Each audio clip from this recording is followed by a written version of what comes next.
সৌদির উপহার আত্মসাৎ, বলসোনারোর বিরুদ্ধে আনুষ্ঠানিক অভিযোগ আনল ব্রাজিলের পুলিশ।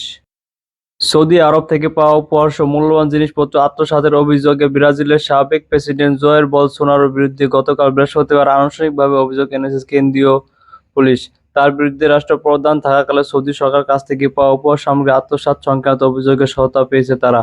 পুলিশের দুটি সূত্রের বরাতে এমন তথ্য জানা গেছে।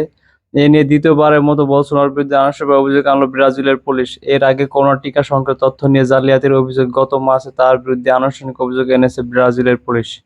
গতকাল বলসোনারোর বিরুদ্ধে যেসব গয়না আত্মসাতের অভিযোগ আনা হয়েছে তার কয়েকটি সুইজারল্যান্ড ভিত্তিক প্রতিষ্ঠান সপটে তৈরি করা। এগুলোর মূল্য $32 লাখ। এর মধ্যে আছে ডায়মন্ডের তৈরি একটি গলার হার, আংটি, ঘড়ি ও কানের দুল। সৌদি আরবের সরকার এগুলো বলসোনারো ও তার স্ত্রী মিশেল বলসোনারোকে উপহার হিসেবে দিয়েছিল।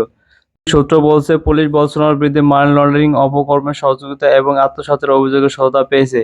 নাম প্রকাশ না করা সত্ত্বে বার্তা সংস্থাকে রাইটার্স এমন তথ্য জানিয়েছে ওই সূত্র। এ ব্যাপারে মন্তব্য জানতে ব্রাজিলের পুলিশের সঙ্গে যোগাযোগ করেছিল রয়টার্স, তবে তাৎক্ষণিক সাড়া পাওয়া যায়নি। যুক্তরাষ্ট্রে কিছু অলংকার বিক্রিতে বলসোনারোকে সহযোগিতার অভিযোগ রয়েছে কয়েকজন সামরিক কর্মকর্তার বিরুদ্ধে।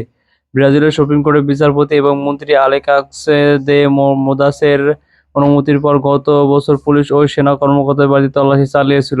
সে সময় বিচারপতি মোরাইস বলেছিলেন, ওইসব জিনিসপত্র বিক্রি করা হলেও এ ব্যাপারে আনুষ্ঠানিক ঘোষণা দেওয়া হয়নি।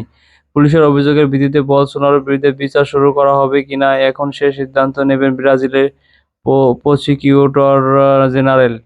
2022 সালের ডিসেম্বর নির্বাচনে হেরে যান বলসোনারো। ক্ষমতা ছাড়ার পর একাধিক আইনি জটিলতার মুখে পড়েন তিনি।